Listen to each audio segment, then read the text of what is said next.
Hey there, this is Matt once again. Welcome back to another sort of random review. I say sort of because a very nice guy had sent me a very nice gift, and one of the things he asked for were reviews of two films. These two. And first off, it is Taxi Driver. Now, this is actually a Blu-ray set that I got a long time ago from another person. Very nice gift. It is a Blu-ray, but it has a lot of stuff packed into it. I mean, it has a bunch of lobby cards.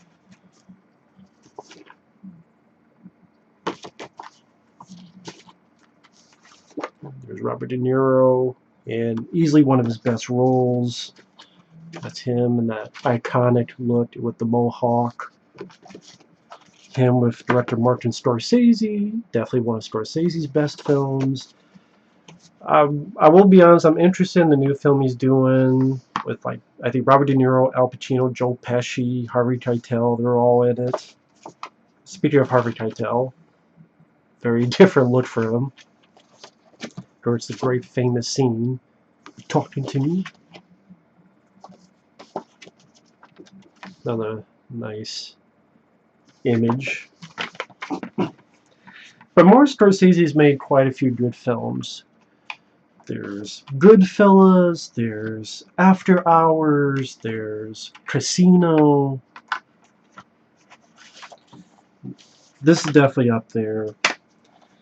And films like this, I guess I have not reviewed it yet, because what more can I say that hasn't been talked about by scholars upon scholars and reviewers that talk about the very in-depth themes and thoughts of the projects of Martin Scorsese.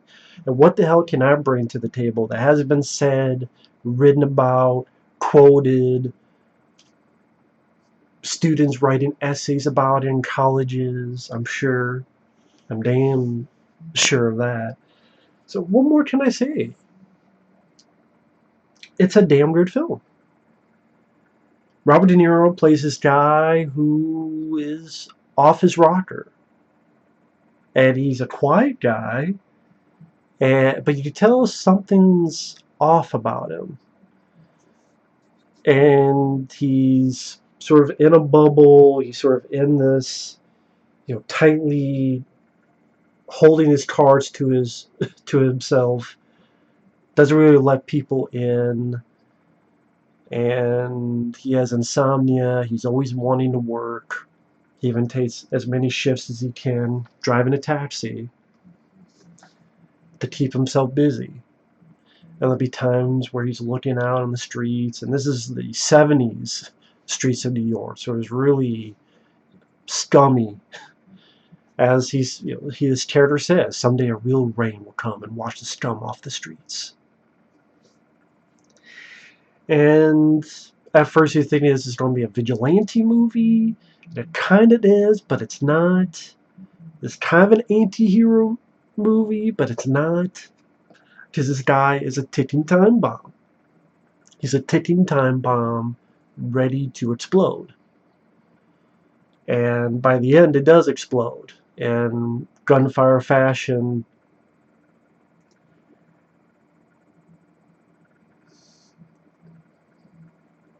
It's a film where, even though in a way I should not like Robert De Niro's character, I kind of do and feel sympathy for him. Yet he's working his tail off, driving taxis. He sees scum everywhere. But he's still a quiet, almost secluded individual. And there'll be people like Peter Boyle who he talks to, who's another taxi driver. Cybill Shepherd, who is working with the senator. I think Albert Brooks is the other guy working for the senator. And he sees Cybill Shepherd and goes, she's different. She's the cream of the crop, so to speak. She's the one who can maybe make a difference for him. Maybe if he did a psych evaluation, maybe he has a mistrust of women, maybe he has a mistrust of society in general. He definitely does. Makes you wonder what his childhood was. He was definitely a guy who was in Vietnam, as he mentions how he was honorably discharged. And this came out in 1976, I believe. But again, his wiring is not all there because she decides, okay, I'll go on a date with you, and he takes the date to a porno. Not because he's scummy and wants to touch her and fucking fuck her, but to him, that's the normal thing. He goes to a porno, let's go see a movie. So it's a porno. Of course, she gets weirded out by this guy that your first date, you go to a porn theater, especially in the 70s, how scummy that's a good word to use, scummy. So she kind of distances herself away from him, and that puts him off his rocker even more. And you tell, like, he's losing it bit by bit. But again, when I say losing it, it's not in the typical he's lashing out, anger, violent, cursing at people, being mean to people. It's sort of that deep inner turmoil. And he meets Jodie Foster, very young Jodie Foster, who's a hooker.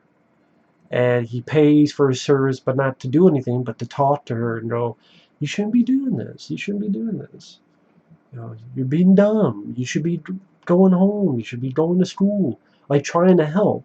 So it's like, in a way, he wants to be a hero. In a way, he wants to be a vigilante. He wants to be the good guy and save people. In a way, he does. And of course, she likes that he's being nice to her, but she says no. Her pimp, played by Harvey Keitel, treats her nice and doesn't listen to Robert De Niro's character.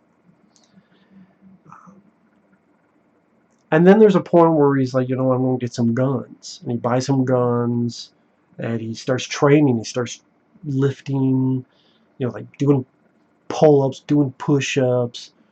He has a gun that right from his wrist to his hand. He has another one. And of course, you have that famous scene. You talking to me? Talking to me? There's no one else here. I don't know who you're talking to. Talking to me? Which has been parodied in 100 things in various pieces of media. And it is a memorable sequence because of Robert De Niro's performance. And also, it's also a good-looking film. They definitely show a nice, almost creepy atmosphere to the streets of New York to make you go, I never want to visit New York if it's like that. The wet streets of rain, the characters, the environment, the look, that 70s look of sleaze. I think that's a way to describe it. And throughout even directorial-wise and choices they do, you see that this guy's losing it. Like, he's watching TV, he's rocking the TV back and forth, and he pushes it, the TV just collapses and short circuits, as if he himself is short-circuiting. And that's when he decides to do not a vigilante heroic thing, it's to kill a senator. And that's where, when I first saw this back in the day, I was confused. And that's when I'm like, okay, in this instance, he's not doing the right thing. He's being a bad guy at this point. So that's where I'm like, I guess my sympathy kind of goes out the window for him. I still kind of don't know why he tries to kill the senator. I can only assume it's because Cybill Shepherd, he thought she was above it all, but she pushed him away. But she wasn't like too violent, like "fuck you, motherfucker," and kicked him in the balls. It's just more of an understandable, hey, this guy took me to a porn in the first day. Why am I gonna? That's an understandable reaction. But maybe it's like, well, she believes in the senator, and I used to believe in her. Now I don't believe in her anymore, so I'm going to take down the senator. I know people have their own explanations of that, but I never liked that scene when he's trying to kill the senator, or he's about to, because it just, to me, it doesn't. For me, it doesn't fit with the rest of the movie. It doesn't fit what the movie's trying to go with, other than the irony factor. What do I mean by that? the irony factor is, after that fails, he says fuck it, and he goes to save Jodie Foster, and he shoots Harvey Keitel and the other people there, even though he gets shot in the neck, gets shot here. Some pretty brutal violence, especially for 1976. People getting shot in the face, and I forgot how brutal the ending was. Shoots people in the head, kills them, ready to kill himself. There's no bullets. The cops come. Yeah, that great moment was like,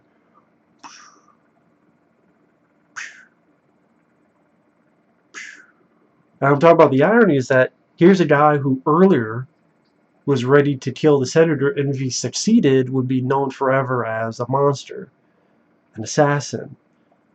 But because things are fate, he did this, and now he's a hero. He's in the newspapers as a hero. Even though we, as the audience goes, it's not as easy of an answer as that. And even at the end, you see Cybill Shepherd, and she's not rude, she's not mean. She's like, oh, I read about you in the newspaper. And he doesn't treat her rude either. Oh, you bitch, or anything like that. It's like, he doesn't act scummy, he doesn't act weird. He just, she's going to pay for her ride. He's like, nah, it's fine. And this one moment before the end credits, where it's like he sees himself in the mirror and he doesn't like what he sees, so he changes it. And this like weird sound effect. And even the I think the writer or someone said on the commentary, that's like, oh, it's the ticking time bomb going again. He's not cured. It's just maybe he's been sated for a while. But like the beginning of this film is going to build up once again. I think at one point Scorsese and De Niro wanted to do a sequel. I don't know what you could have done with a sequel to Taxi Driver. Part of me would have been interested and intrigued, but if Martin Scorsese was doing it, I would be intrigued. But yeah, the cast worked well together. The look of the film looked great on Blu-ray. Again, the scummy, rainy, dirty streets. I keep saying New York. I mean,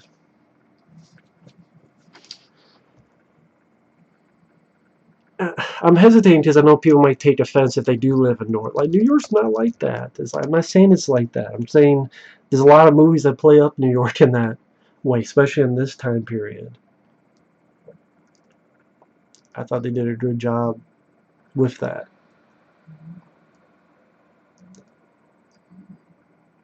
I'm looking up any info. Yeah, Paul Schrader. Should you have mentioned him who wrote the film?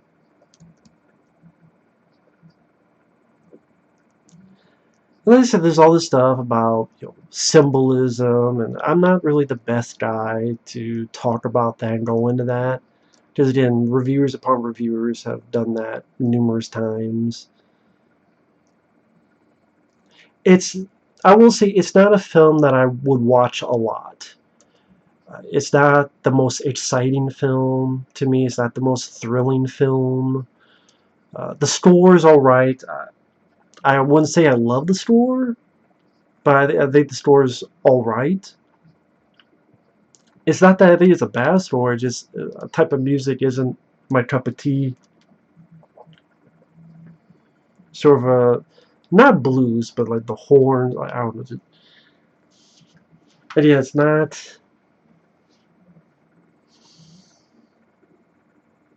I don't know how to put it. It's not nothing really bad. It's just, it's not the movie that I like watch all the time.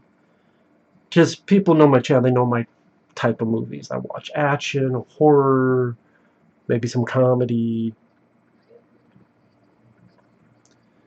and but at the same time, a good film's a good film, and I can understand why this has the praise that it has, and why people to this day still enjoy it. I mean, it won an Oscar.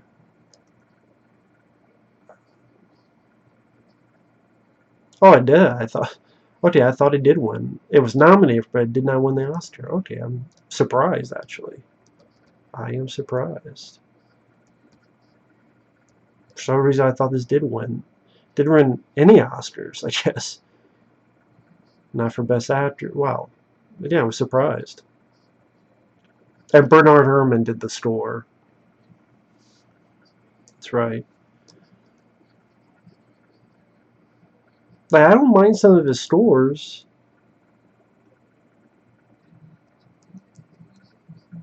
Yeah, I don't think it's a bad score. It's not something I would listen to on my own. With the film, it's fine with the film. I wouldn't listen to it. I'd go on YouTube and listen to it on my own, if that makes sense.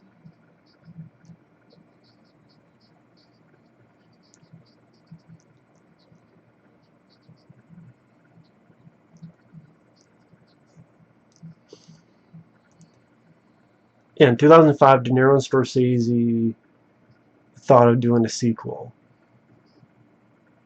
25th anniversary screening of Raging Bull, De Niro talked about the story of an older Travis Bickle being in development. Yeah, I just say I like this a lot more than Raging Bull. Raging Bull I never liked, because I don't like the character that De Niro plays. Granted, you're not really supposed to like the character, but Raging Bull never did anything for me. Like, this one, I get more out of than Raging Bull. Because the character is definitely a disturbed character, but sort of a quiet, again, that quiet ticking time bomb that I still feel a bit of sympathy for, and kind of the curiosity of what is he going to do next, which is why part of me would be curious on a sequel. But yeah, Jodie Foster, considering how young she was, she did well in her part. Yeah, Peter Boyle, Albert Brooks, Cybill Shepherd. Yeah, I don't think anybody was a bad actor in it. But yeah, Taxi Driver, good flick. Not much more I can say about it than that. Either way, thanks for watching. Take care, and we'll see you in the next one. Bye-bye.